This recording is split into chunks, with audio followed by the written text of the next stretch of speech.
திரு Raman sir, 2வது முறை திமுக ஆட்சிக்கு வந்ததே கிடையாது, அதனால மறுபடியும் 2026ல வராது அப்படின்ற ஒரு கூற்றை ஏற்றுக்கொள்ளலாமா? அவர் ராமேஸ்வரம் அவர்கள் சொன்னது 100% உண்மை. காரணம் என்றால் 2006ல் மைனாரிட்டி திமுக ஆட்சி அமைச்சது. ஜெயலலிதா அம்மா அது எல்லா இடத்துலையுமே பிரச்சாரம் பண்ணாங்க. திமுகவுடைய அன்னைக்குள்ள அராஜகம், நிலக்கபலீகரம், லேண்ட் கிராஃபிங் நிறைய விஷயங்களை முன் வச்சு தமிழ்நாட்டில் 4 ரீஜனில் பிரித்து 4 இடங்களில் மிகப்பெரிய மக்களை எழுச்சி கூட்டியான ஒரு பெரிய போராட்டங்களும் பண்ணி மக்கள்கிட்ட விழிப்புணர்வு நடத்தினாங்க. அந்த நேரத்தில் சொன்னாங்க, இந்த மைனாரிட்டி திமுக ஆட்சியை வீழ்த்த வேண்டும், நீங்கள் செய்வீர்களா என்ன சொன்னாங்க. எல்லா பொதுமக்களுமே அரசியலுக்கு அப்பால் பட்டு எல்லாம் ஒன்று குரல் கொடுத்தாங்க, கண்டிப்பாக நாங்கள் அகட்டுவோன்னு சொன்னாங்க. என்ன சொன்னாங்க, நான் ஆட்சிக்கு வந்த உடனே ரவுடிகள் எல்லாம் ஓட விடுவேன்னு சொன்னாங்க. லேண்ட் கிராஃபிங் தனியார் காவல்துறை இதை கொண்டு வருவேன்னு சொன்னாங்க. எல்லாமே கொண்டு வந்தாங்க. 2012 2020 வரையும் 10 ஆண்டுகளும் தொடர்ச்சியாக திமுக என்ற கட்சி வனவாசம் போற ரேஞ்சில் ஆக்கிய பெருமை ஜெயலலிதா அம்மாவுக்கு தான் சேரும். ஸோ அப்படிப்பட்ட ஒரு அரசியல் கட்சி அதிமுக. அந்த நிலைமையில 2021 ஏன் ஜெயிச்சாங்கன்னா, பொய்யான வாக்குறுதிகளை கொடுத்து நிறைய அந்த ஏழை எளிய மக்களை ஏமாற்றி அதைத்தார இதைத்தாரேன்னு சொல்லி நிறைய ஏமாற்றி இதில் ஜனங்க மக்கள் சரி போடுவாங்களேன்னு போட்டாங்க. இன்னைக்கு என்ன ஆச்சுன்னா, இன்னைக்கு 5 ஆண்டு கால இந்த ஆட்சியில் ஒரு குடும்பம் வளர்றதுக்கான ஆட்சியை தவிர்த்து மக்களுக்கு கொடுத்த தேர்தல் வாக்குறது எதையுமே செய்யலை. எப்படின்னா, நாளொரு மேடை பொழுது நடிப்பு அவன் பேர் மனிதன் அல்ல, நாவில் ஒன்று நினைவில் ஒன்று அதன் பேர் உள்ளமல்ல என்ற நிலைப்பாடு போலதான் இன்னைக்கு திமுக தலைமை இருக்கின்றது. இந்த ஆட்சியை பொறுத்த வரைக்கும் நேற்றைக்கு ஹெல்த் மினிஸ்டரான மாசு நிருபர் கேட்குறாங்க, சார் இந்த தரமணியில் குப்பமேட்டில் ஒரு குடும்பத்தை கற்பழிச்சு கொண்டிருக்கா பல்லோல் பண்ணிருக்கிற கொண்டிருக்காங்க.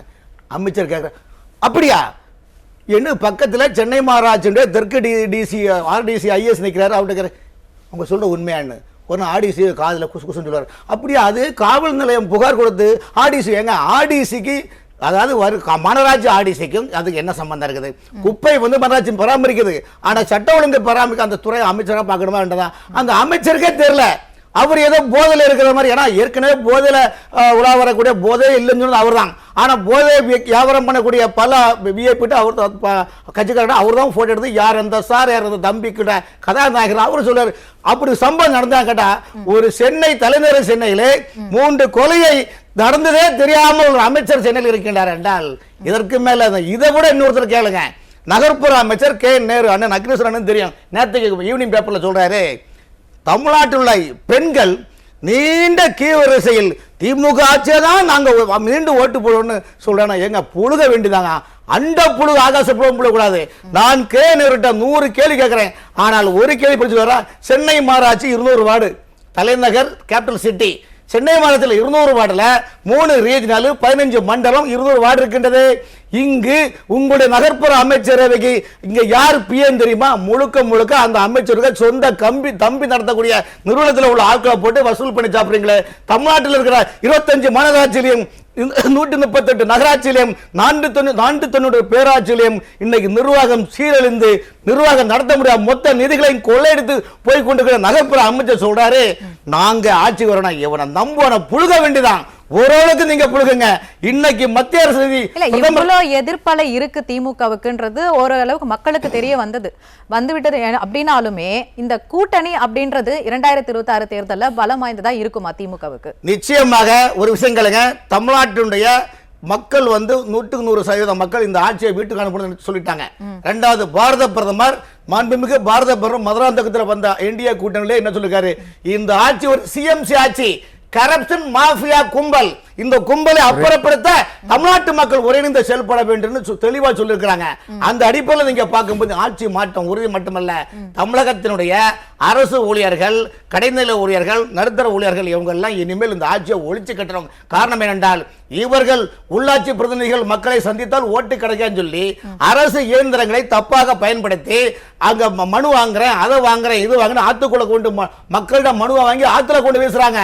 இப்படி மக்களை ஏமாற்றுவதற்கு கரிவேக பயன்படுத்தது கடைநிலை ஊழியர்கள், அரசு ஊழியர்களை பயன்படுத்துறாங்க. அவங்க எல்லாம் கொதிச்சு பண்ணிக்கிறாங்க. ஆனால் இந்த தமிழக அரசுடைய உயர்மட்ட துறையில் இருக்கிற உயர் அதிகாரிகளில் 60% அதிகாரிகள் மீண்டும் திமுக ஆட்சிக்கு வர வேண்டும் ரகசியமாக கைகள் நடத்தி கொண்டிருக்கிறார்கள். நான் பொது தளத்தில் வெளியில சொல்லுறேன், என்னோட லிஸ்ட் ஃபுல்லா நான் வச்சிருக்கிறேன். மாவட்டத்தினுடைய தமிழ்நாட்டினுடைய 38 மாவட்ட கலெக்டர்கள் இவர்களுக்கு சாதகமான மாநில மாவட்ட இப்படி பல்வேறு துறைகளில் தனக்கு சாதகமாக அதிகாரிகளை உருவாக்கி நாம் எப்படியும் திரும்ப வர வேண்டும் ஏமாற்றிக் கொண்டிருக்கின்றார்கள். தமிழ்நாட்டினுடைய நிதிகள் மட்டுமல்ல, மக்கள் கிட்ட வரிகளும் சுண்டப்படுகின்றது, மத்திய அரசு நிதிகள் சுண்டப்படுகின்றது. முழுக்க முழுக்க டிராமா நடிக்கிறாங்க. இதெல்லாம் எங்கேயோ வெளியே தெரிஞ்சு விடுமோ என்ற நாடகத்தை மனதில் கருத்து கொண்டுதான் திசை திருப்பி எதிர்க்கட்சியை வசைப்பாடுவது, பிரதமரை வசைப்பாடுவது. அது மட்டுமல்ல, அதுதான் சார், இது வரைக்குமே அதிமுக பாஜக கூட்டணி விமர்சனம் செஞ்சுட்டு இருந்தவங்க இன்னைக்கு பாஜகன்னு சொன்னவங்க இன்னைக்கு அது ஒண்ணும் பெரிய பலமா இந்த கூட்டணி இல்லன்ற அளவுக்கு விமர்சனம் பண்ண வந்துட்டாங்க. ஏன் சொல்றாங்க? பயமாது என்ன என்றால் 2 நாளுக்கு முன்பு காங்கிரஸ் கட்சியினுடைய தலைவர் ராகுல் காந்தி அவர்கள் கனிமொழி அம்மையார் சந்திக்கின்ற போது என்ன சொன்னார்? ஏங்க, நாங்கள் கொடுக்குற சீட்டை நீங்கள் வாங்கிட்டு போயிருங்க, இங்கே நம்ம ஆட்சியில் பங்குலாம் கிடையாதுங்க, நாங்கள் ஒண்டியாக சாப்பிட்ணுங்க, எங்கள் குடும்பத்துக்கே பத்தாது, நீங்கள் பங்கு கட்ட எப்படிங்க, போங்க, நீங்கள் சரியில்லைங்க, எப்படியாவது அவர் நினைக்கிற 40 சீட்டு 41+2 கொடுங்க, மந்திரிலும் பங்கு கொடுங்க. அதில் முடியாதுங்க, அழகாக சீனா போடுறாங்க. அந்த சந்தித்த பத்திரிகை செய்தி ஏன் வெளியே வரலன்னா அங்கே சரியான உடன்பாடு ஆகவில்லை. ஆகவே பல நாள் திருடன் ஒரு நாள் அகப்படுவான் என்பது பழமொழி போல அவங்களுக்கே புரிஞ்சு போச்சு. இவங்க நம்மளே சாப்பிட்டு போகிற கட்சி, காங்கிரஸ் கட்சி இல்லாத ஒரு நிலைப்பாடை உருவாக்கி திமுக கட்சி தான். அந்த அடிப்படையில் பார்க்கும்போது அரசியல் கட்சியில் அவங்க கட்சிக்குள்ளேயும் பிரச்சனை, தேசிய அளவுலயும் பிரச்சனை. இந்த கட்சி ஒண்டி குடுத்தனம் பண்ணி ஒண்டியா சாப்பிட்டு மக்களை ஏமாற்றி மக்களை நிம்மதி இல்லாத ஒரு நிலைப்பாடு. வெளியில போனா பெண்களுக்கு எந்த பெண்களாவது வெளியில போனா கேரண்டி இருக்கா? சைனா பொருள் மாதிரி இந்த ஆட்சி நோ கேரண்டி, நோ வாரண்டி, ஈஸ்வரோ என்ற நிலைப்பாடு. இவங்க கேட்கிற கூட்டணி கட்சிகள் கேட்கக்கூடிய தொகுதிகளை திமுக கொடுக்கல அப்படின்னா கூட்டணி கட்சிகள் தேர்தலுக்கான வேலைகளை பார்ப்பாங்களா? அதில் அவங்க இந்த விஷயத்தில் திமுக இரட்டை நாடகமான நடிப்பு இருக்கு. அதாவது ஒரு சேர்ல பேசுற மாதிரி பேசுறாங்க. அப்படி தலைமை டெல்லி காங்கிரஸ் அந்த நிலைப்பாடு ஒத்து வராவிட்டால் தமிழ்நாட்டில் இருக்கிற காங்கிரஸ் கட்சியினுடைய ஒரு சில தலைவர்களை உடைத்து அது எனக்கு ஆதரவாக கொடுத்து திமுகவுடைய ஒரு சப்ளிமெண்ட் காப்பியை மாதிரி செய்வதற்காகத்தான் கடந்த ஒரு வாரத்துக்கு முன்னால் திமுக அதிருப்தியாளர்கள் எல்லாம் காங்கிரஸ் தலைவர்கள் களை எடுத்து வீலுக்கு அலை பார்க்குவது போல் தமிழ்நாடு காங்கிரஸ் கட்சியும் வீலை அலை வீல் பார்த்தது போல இப்ப பார்த்திருக்காங்க என்பது உங்கள்கிட்ட சொல்றேன். அந்த அளவுக்கு அவங்க எந்த நிலைமைக்கும் போவாங்க. ஏன்னா 2020 திராவிட முன்னேற்ற கழகத்தின் கடைசி தேர்தல், அவங்களுக்கு அதிக மேல் வர முடியாத உள்ள சூழ்நிலை அவங்கள்ட்ட இருக்கனாலதான் மிகப்பெரிய தந்திரங்களை, நரித்தந்திரமான விஷயத்தை யூஸ் பண்றாங்க. மக்கள் இவங்களை நம்புற மாதிரி இல்ல, அரசு ஊழியர்களை நம்புற மாதிரி இல்ல. அந்த அடிப்படையில் பார்க்கும்போது இன்னைக்கு என்டிஏ கூட்டணியுடைய நிலைப்பாடு, அண்ணன் நேற்றை கூட எம்ஜிஆர் நகரில் செல்ல மீட்டிங் போடும்போது கடலையா என்ற பிரமிக்க அளவுக்கு கூட்டத்தை திரட்டினால் பொதுமக்களாக வந்த கூட்டம். அப்படி என்றால் என்டிஏ கூட்டணி தமிழ்நாட்டில் மிகப்பெரிய வெற்றி வகை சூடி அண்ணன் எடப்பாடி பழனிசாமி முதலமைச்சர் ஆவதிலிருந்து எந்த விதமான மாற்றம் இல்லை. இதை கண்டுதான் திமுக கதிகலங்கி போய் உள்ளது. இன்னைக்கு தலைமையில கூட்டணி அமைக்கிறதுக்கு திமுக இதுக்கு மேல என்ன வியூகத்தை அமைக்கும்? அவங்களுடைய எண்டு கார்டு இதுதான். இப்ப காங்கிரஸ் எங்க போறதுக்கு என்ன நிலைப்பாடு அவங்களுக்குள்ள ஒரு இதா இருக்கனாலதான் இப்ப என்ன பண்ணணும், எப்படியாவது காங்கிரஸை சமாளிச்சு கொண்டு வரணும். அதுக்கு அவங்க எடுத்து வைக்கிற கருவி என்ன தெரியுமா? பிஜேபி உள்ள வந்துருவாங்க. அவ்வளவு ஏங்க ஒரு இன்னைக்கு அந்த பிரச்சாரமே இல்லன்ற மாதிரி தானே இருக்கு. அவங்களுக்கு பலமா இந்த கூட்டணி இல்லன்ற மாதிரி தான் சொல்லிக்கிறாங்க. அதுக்கு அவங்க என்ன கனிமொழி அம்மையார் ராகுல் காந்தி சந்திக்கும் போது கூட முன் வச்ச கோரிக்கை என்னன்னா, நீங்க இந்த மாதிரி பிரிச்சுட்டு நீங்க போயிட்டீங்கன்னா கண்டிப்பா இந்த முறை பிஜேபி உள்ள வந்துடும். அதுக்கு இங்க சாதகமான சூழ்நிலை இருக்குது, கள நிலவரம் இருக்குது, அதனால நீங்க கொஞ்சம் விட்டு கொடுங்க, எங்களே நீங்க கொஞ்சம் அட்ஜஸ்ட் பண்ணி போனாங்கன்னு அப்படியே அலுவா கொடுத்துட்டு வந்திருக்காங்க. அந்த அலுவா வேகவில்லை. ஏன்னா அது டெல்லிக்காரங்கிட்ட இவங்களால வச்சு இவங்களுடைய மொத்த ரகசியமும் டெல்லி காங்கிரஸும் தெரிஞ்சு போச்சு. அதனால அவங்க இருந்து முடிக்கிறாங்க. இன்னைக்கு திமுகவுடைய மிகப்பெரிய தேசிய அளவில் பேக்கப் என்னன்னா காங்கிரஸ் கட்சி மட்டும்தான். வேற எந்த கட்சியும் அங்க ஒன்றும் பெரிய இவங்கள்ட்ட அதிகாரம் இருக்குது, பணம் இருக்குது, அரசு இயந்திரம் இருக்குது. இந்த 3-in-1 வைத்து நாம எப்படியா வெட்டி பெறலாம் என்று பொய்யான மனக்கணக்கை அவர்கள் மனக்கோட்டை கட்டியுள்ளார். இன்னொரு விமர்சனமும் இருக்கு. திமுக மற்ற கூட்டணி கட்சிகளை, சிறு சிறு கூட்டணி கட்சிகளை தூண்டி விட்டுட்டு கூடுதல் தொகுதிகளை கேட்காதபடி காங்கிரஸ் ஒரு பக்கம் தூண்டி விடுறாங்கன்ற மாதிரி. இல்ல, அதுக்கு தான் அவங்க சொல்றாங்க, உங்களுக்கு நீங்க கேட்கிற சீட்டு தந்தோம்னா எங்க கூட இருக்கிற சப்ளிமெண்ட் காப்பியான சில கட்சிகளுக்கு நாங்க 1-2 தான் கொடுத்துட்டு இருக்கிறோம், அவங்க எங்களுக்கு அதிகமாக கொடுங்கன்னு சொல்லும்போது அது பிரச்சனை வரும். ஏன்னா எங்க கிட்ட இருக்கிறதுல பாதி கட்சி கூட்டணி கட்சிகள்லாம் ஜாதி பின்புலம் கொண்ட கட்சிகள் இருக்குது. இவங்களை வெளியே விட்டோம்னா எங்களுக்கு சிக்கல்.